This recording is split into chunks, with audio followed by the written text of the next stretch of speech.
Assalamualaikum warahmatullahi wabarakatuh. Salam dan bahagia Bapak Ibu Guru Penggerak. Saya Sisman SPD, calon guru penggerak Angkatan 7 dari Kota Bekasi, akan memaparkan kesimpulan dan refleksi pemikiran Ki Hajar Dewantara pada modul 1.1 koneksi antar materi. Sebagai seorang guru, tidak asing lagi terdengar di benak kita antara pendidikan, pengajaran, dan mendidik. Lalu apa arti ketiga kata tersebut? Pendidikan adalah tempat menaburkan benih-benih kebudayaan yang hidup dalam masyarakat sekaligus sebagai instrumen tumbuhnya unsur peradaban.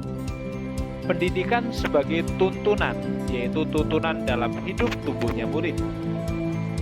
Pengajaran adalah suatu cara menyampaikan ilmu atau manfaat bagi kehidupan anak secara lahir maupun batin. Pengajaran itu adalah bagian dari pendidikan. Sementara mendidik adalah menuntun segala kodrat yang ada pada murid agar mereka dapat mencapai keselamatan dan kebahagiaan yang setinggi-tingginya, baik sebagai manusia ataupun sebagai anggota masyarakat. Sebagai seorang pendidik, kita harus memahami semboyan Ki Hajar Dewantara yang merupakan trilogi pendidikan Indonesia. Yang pertama adalah Ingarso Sung Tulodo. Sebagai seorang guru, kita di depan adalah sebagai contoh atau teladan bagi murid-murid kita. Kemudian yang kedua, Ingmadjo Mangunkarso.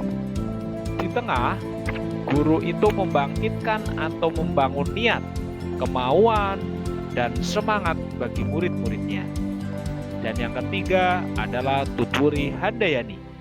Ketika di belakang, guru itu harus bisa memberikan semangat maupun dorongan kepada murid-muridnya. Sebelum mempelajari modul 1.1, pembelajaran yang saya lakukan, saya hanya transfer materi pembelajaran saja kepada anak-anak didik. Kemudian, ketuntasan dalam menyampaikan materi lebih penting daripada memahami karakteristik murid. Dan selanjutnya, saya hanya melihat nilai murid dari aspek kognitif saja. Selain itu, saya memandang bahwa keberhasilan pembelajaran diukur berdasarkan ketercapaian KKM. Kemudian saya memandang bahwa murid itu sebagai objek pembelajaran, sehingga pembelajaran hanya berpusat pada guru. Murid di sini tidak dituntut secara kreatif untuk mengikuti kegiatan pembelajaran. Sebagai seorang guru, saya tidak mempedulikan apakah murid sudah benar-benar paham atau belum dengan materi yang sudah diberikan. Saya hanya meminta murid menghafalkan materi pada setiap kompetensi dasar. Sehingga pada akhir kegiatan pembelajaran, saya merasa gagal karena banyak murid yang tidak tuntas setelah saya lakukan evaluasi.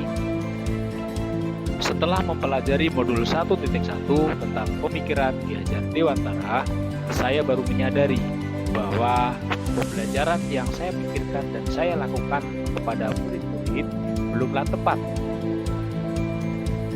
Seharusnya saya melaksanakan proses pembelajaran secara menyeluruh, bukan pembelajaran pada aspek kognitif saja, tetapi afektif, psikomotor, spiritual, sosial, dan budaya.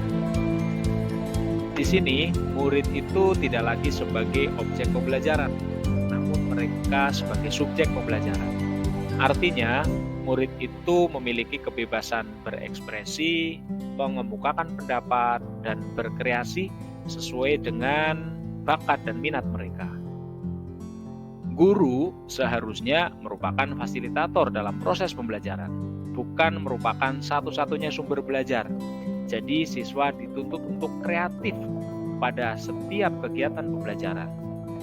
Tugas seorang guru adalah mendidik dengan sabar, ikhlas, dan dengan ketulusan hati. Guru itu harus memberikan kesempatan kepada murid-muridnya untuk tumbuh dan berkembang sesuai dengan kodratnya. Setelah mempelajari modul 1.1 tentang pemikiran Ki Hajar Dewantara, saya menyadari bahwa pembelajaran yang saya pikirkan dan saya lakukan saat ini belumlah tepat. Sehingga saya harus membuat sebuah perubahan baru sesuai dengan pemikiran Ki Hajar Dewantara. Yang dapat segera saya terapkan dalam kegiatan pembelajaran di kelas antara lain, saya merancang pembelajaran yang interaktif dan menyenangkan dengan melibatkan semua murid sesuai dengan metode student center. Kemudian saya menerapkan pembelajaran abad 21, yaitu berpikir kritis, kreatif, komunikasi, dan kolaborasi dengan konsep merdeka belajar. Pembelajaran tidak lagi menuntut tetapi menuntun, karena sesungguhnya tugas seorang guru adalah memberi tuntunan atau arahan yang baik kepada murid-muridnya.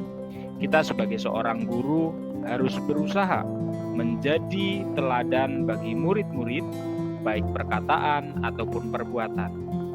Selanjutnya, kita harus mengenali karakter dan perkembangan murid dengan berkomunikasi yang baik, agar mereka bisa tumbuh dan berkembang sesuai dengan kodratnya, yaitu kodrat alam dan kodrat zaman. Demikian paparan yang dapat saya sampaikan. Mudah-mudahan video ini bisa menjadi inspirasi bagi Bapak Ibu Guru Pejuang Pendidikan Indonesia. Salam dan bahagia Bapak Ibu Guru hebat. Wassalamualaikum warahmatullahi wabarakatuh.